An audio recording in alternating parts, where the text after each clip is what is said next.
Mind the gap. Mind the gap. Brits talk funny, mate. It means Getting exactly the distance you need with every club. like holding your second shot on the green of a par 5. We're cheating to win on the links course. Or getting home in a par 5 and 2. Yep. From the back tees. Cobra Amstel fairways and hybrids. 6 MyFly trajectory settings. Easily dial in your gapping to any course, any condition, and any swing. Easy peasy. Hosky Vosky. Cobra Amstel fairways and hybrids with MyFly. What's your fly?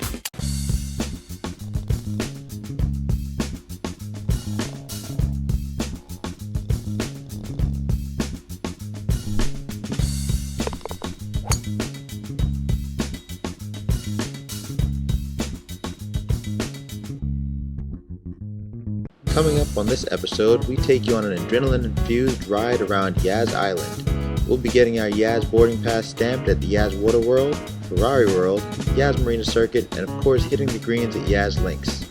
After all that excitement, we'll need to get some R&R at the only hotel built around an F1 track, the Yas Viceroy, Abu Dhabi. We'll try and squeeze in some news and regular bits as well. Do try and keep up. I'm Chris White. I'm the General Manager here at Yas Links, Abu Dhabi. Yas Links is one of the latest golf courses to open here in the Middle East. A true links golf course, which actually doesn't exist. Kyle Phillips was the architect, and it was very clear that we wanted to try and replicate a piece of Scottish history in a links golf course. No native trees whatsoever, it's just large sand dunes and wispy native grass. Golf course plays hard and fast as you'd expect with a links course, and it really is very, very different to anything else over here. 18-hole golf course is one thing. We're also fortunate to have a 9-hole fully floodlit par 3 golf course, as well as a members private practice ground and a guest practice ground. We have a golf academy with 2 indoor swing studios using the latest in computerized swing technology, a little club repair workshop, meeting rooms, and a place that guests can just relax before or after play. Hickory's is our all-day sports bar on the ground floor. Hickory's being named after the American hardwood that was used to make hickory-shafted golf clubs back in the early days. Being associated with Yas Island, there's a myriad of activities here. Members are also entitled to use the Yas Beach and water park, racetrack, and Ferrari World.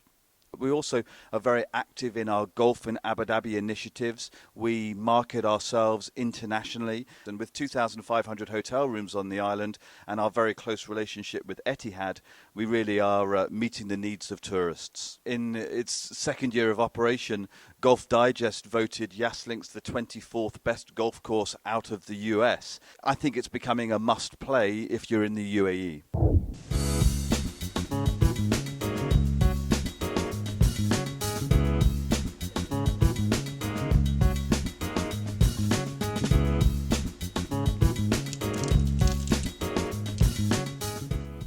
Welcome to an extra special episode of AGTV.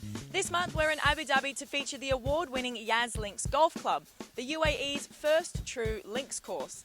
Links golf is the oldest form of golf and by nature is played on unstable land, so it usually takes a very skilled player to score well while hitting the ball low. Designed by course architect Kyle Phillips, Yas Links seemed to attract no shortage of praise from the regional and international golfing community. Upon entry, we were greeted by the fabled statue of old Tom Morris, an ever-present reminder of the Yas Links slogan, "Be part of the tradition." When it comes to golf tours, there's no shortage of options these days, including our own regional MENA tour. It can even be argued, as was put to us by Nick Tarrant of the European Tour, that we technically have a world tour already, with so many tournaments co-sanctioned across the world. Now, that being said, the golf faithful and those would-be top-level pros know that there are really only 2 names that hold serious weight, and those are the PGA Tour and the European Tour. Both tours are host of world-class events and feature big names with big games. But one storyline seems to be the norm. Top European Tour players moving to America to play more on the PGA Tour and just playing in enough European Tour events so they can keep their tour cards so that they can play in the Ryder Cup. It will be very interesting to see how the reintroduction of golf into the 2016 Olympics affects this pattern. Now, as both tours add more dates and the European Tour begins to match those prize purses of the PGA Tour, things are sure to come to a head and pros will have to choose more often than they would like. Basically, the future of top-level professional golf will be based on geography and economics. Time to pack a GPS and calculator, guys, along with those wedges and drivers.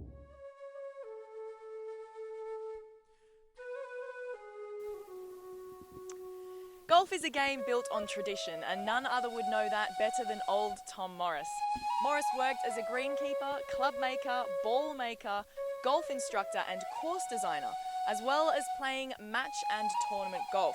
He came second in the first Open Championship in 1860 and won the following year.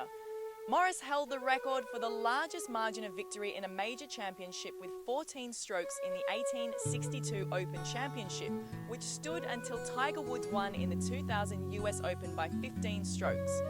Industrious throughout his life, Morris kept working right up until his death.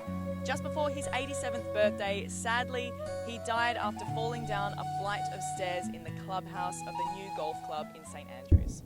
We must say that we've seen a world-class display of golf recently put on in the region by the European Tour via their Challenge Tour events. First up, we had the inaugural and penultimate Challenge Tour event, the National Bank of Oman Golf Classic held at Al Mouj The Wave in Muscat.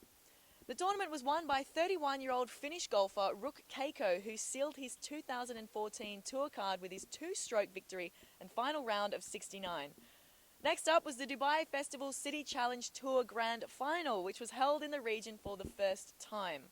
Al Badia Golf Club played host and pulled out all the stops. The course was beautiful and was played smoothly. The top 15 included previous week's winner Ruk Keiko would stamp their European Tour cards for the 2014 season, so nerves were high. At the end, one rose to the top, and that was Indian golfer Shiv Kapoor, who rose to the challenge with a 4-shot victory. Italian Andrea Pavan only came in 4th, but this was enough to wrap up his season and claim the title of Challenge Tour numero uno. In other news, the League to Dubai, now in its second year, will land their well-trodden feet in the Emirates in early December.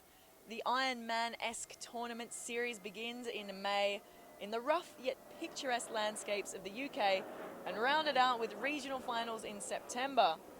The tournament is significant because it reaches an audience of more than 1 million golfers across the UK.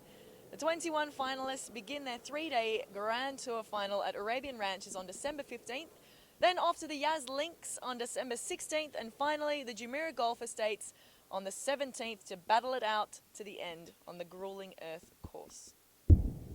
Why, hello there. As you can see, I'm not on a golf course, so let's not dwell on the minutiae of the immensity of this situation. Are you thrown off yet? Great! As you know, we're all about the golfing lifestyle here at AGTV, and that includes staying at all of the fabulous hotels and eating at the best restaurants.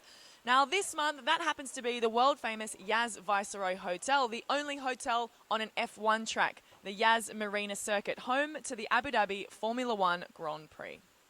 More than just fast times and high lifestyle, the building itself is a feat of pure genius. The now iconic grid shell design features over 200 metres of sweeping steel and over 5,000 diamond-shaped glass panels.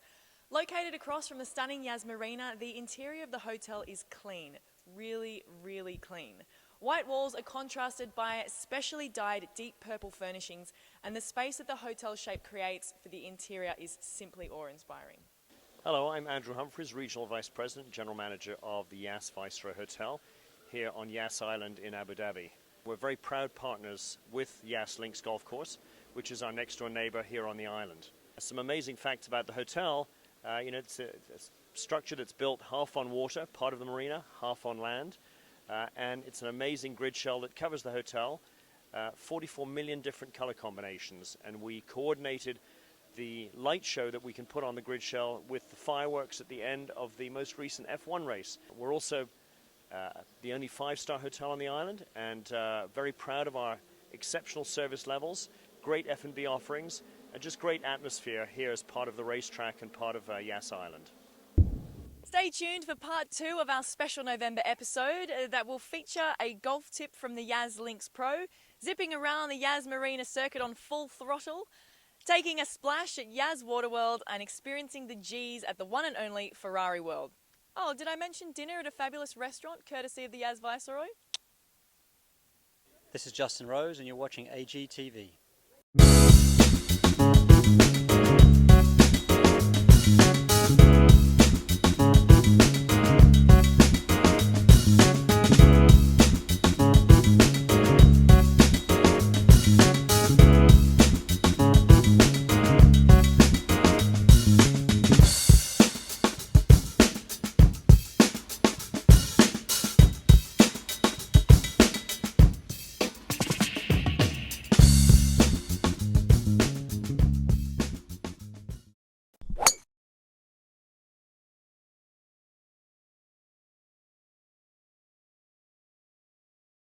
My name's Chris White. I'm the general manager here at Yas Links. I'm very fortunate that I joined the company in 2008 when the dream of building Yas Links was merely a dream. We inherited a site which essentially was totally flat. The mangroves that you can see behind me were basically what the site looked like. At high tide there was water, and at low tide you could see a little bit of land.